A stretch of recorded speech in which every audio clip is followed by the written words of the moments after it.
Hi, my name is Kara Heinrich, and I would like to tell you a little bit about an action research project that I did in my own classroom about the effects of individual reading conferences on student motivation and achievement. Reading is vital to student success academically, vocationally, and personally. And though there has been much emphasis on reading instruction, lots of research done, lots of books written, lots of seminars taught to teachers to improve their pedagogy, many students in the United States are still struggling to meet grade level standards.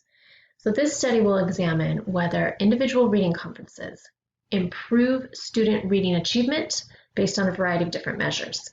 So the problem that I was noticing in this classroom was that students had not demonstrated adequate growth in reading ability since the beginning of the year.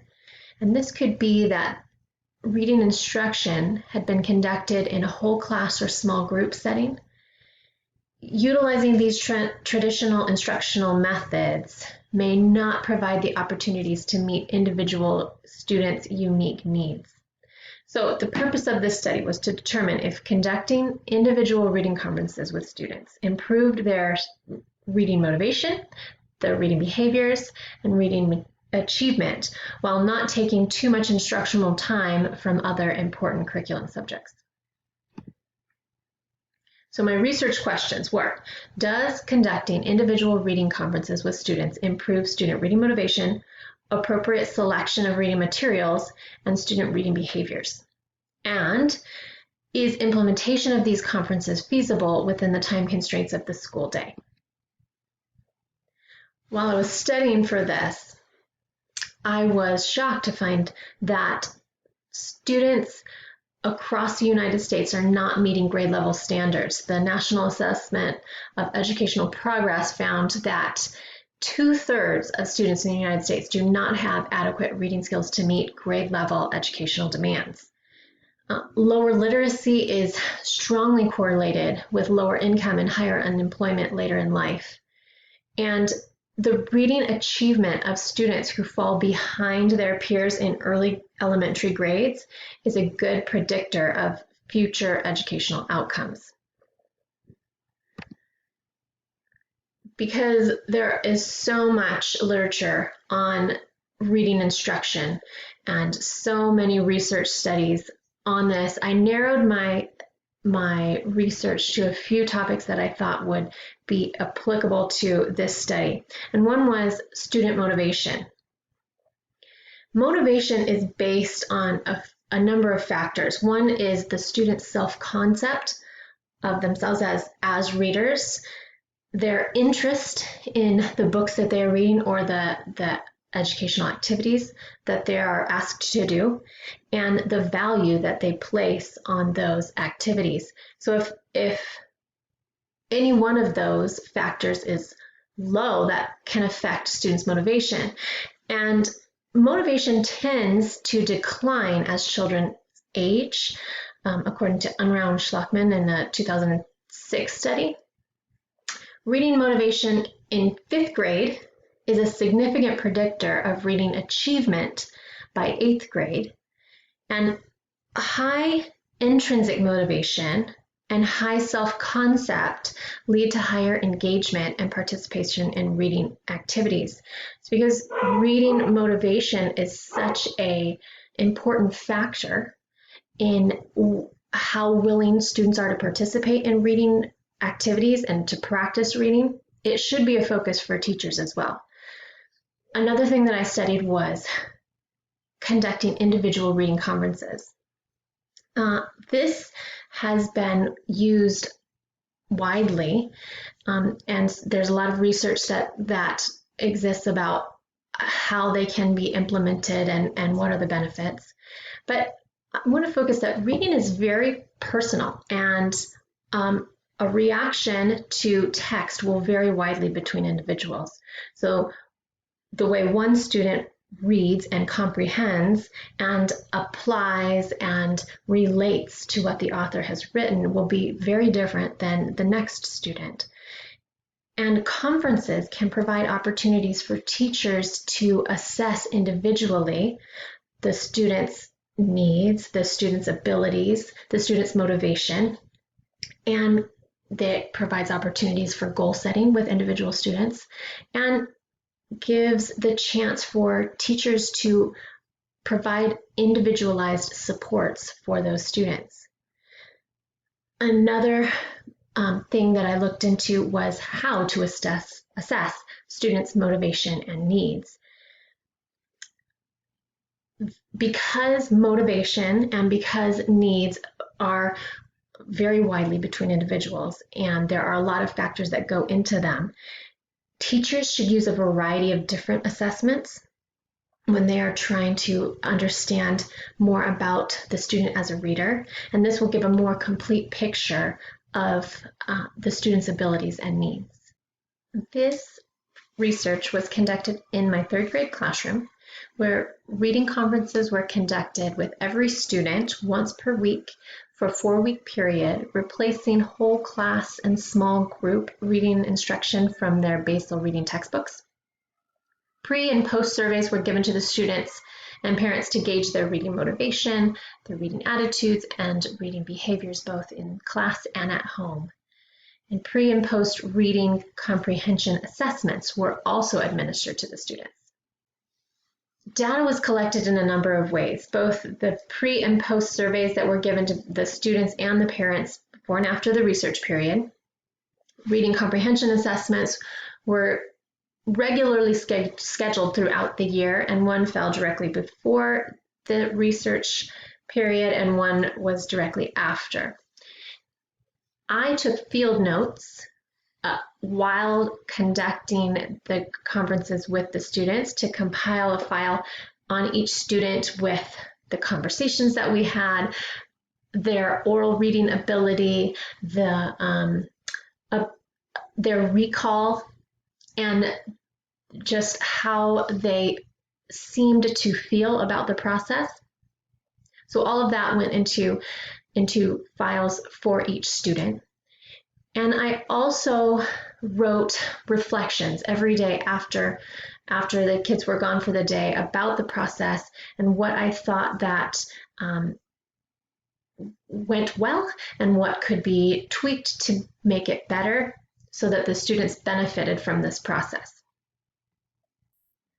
The results were not as dramatic as I was hoping for, and I think that's probably due to the fact that it was a shortened research project, so I was only doing these interventions for 4 weeks. And I think that if they had been longer, that the results would have been a little bit more conclusive.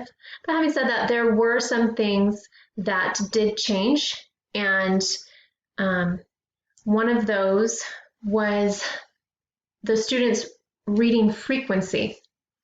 What I mean by that would be how often they were choosing themselves to pick up a book and read it without prompting from me. So there was no improvement in the number of students who read 2 days or fewer, but parents reported afterwards that the number of students who read 5 to 7 days per week did increase. So some students that were reading 3 to 4 days were now reading 5 to 7.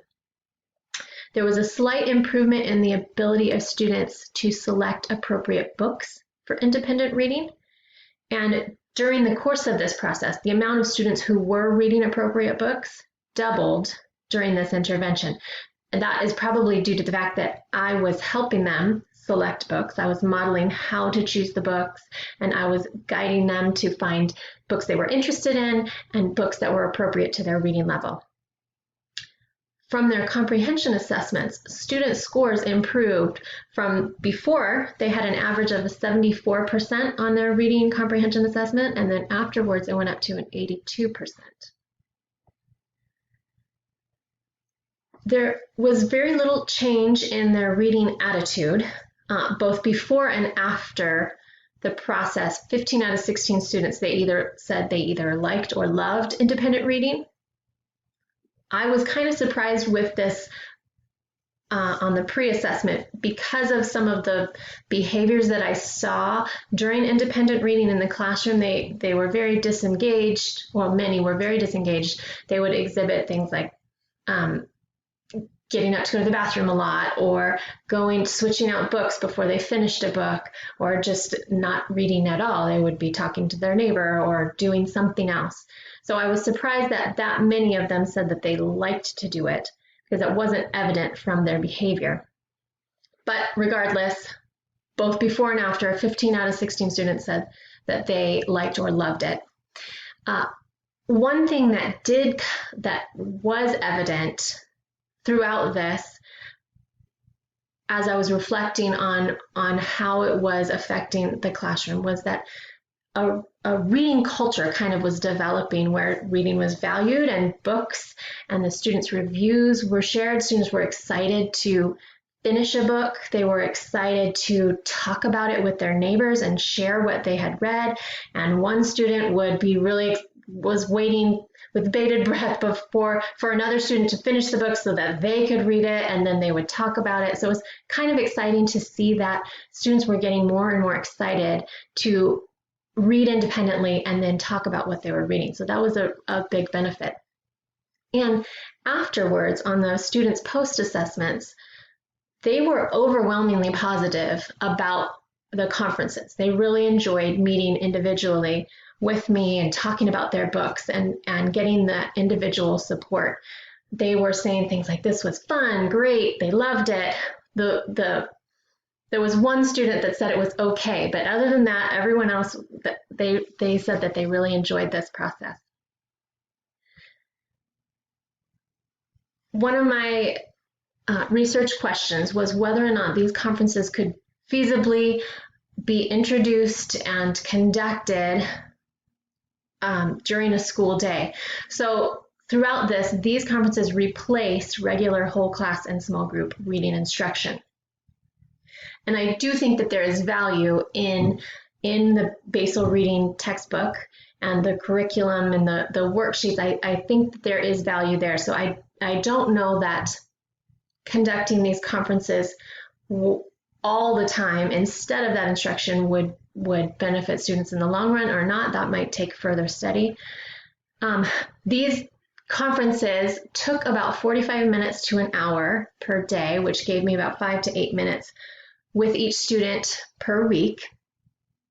For 2 of the 4 weeks, I removed spelling lists and tests from the lesson plans. So obviously, they weren't getting as much practice spelling instruction. And one positive thing was that I scheduled regular time for them to independently read during the school day. And prior to that, it was kind of a thing that they did after they finished work. So it wasn't specifically dedicated to reading, but throughout this, there was time that everybody was reading regardless of any other assignments that they had yet to do. So my recommendations from this experience, I know that it has changed my ideas of what reading instruction should look like. The positive results of this study and the positive attitude of the students toward these conferences suggest that reading conferences are beneficial and that they can and should be used in elementary classrooms.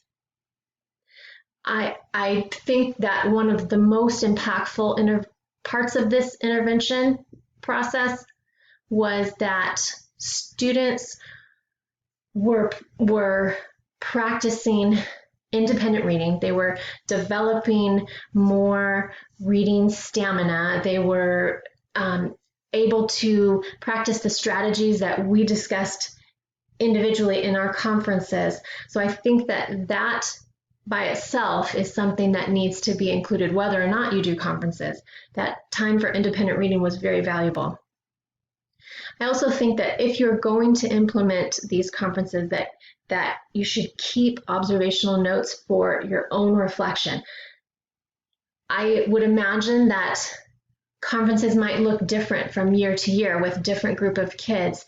So keeping those reflection notes would give you some basis for choosing what is working and what's not, and how best you can modify it to benefit your students.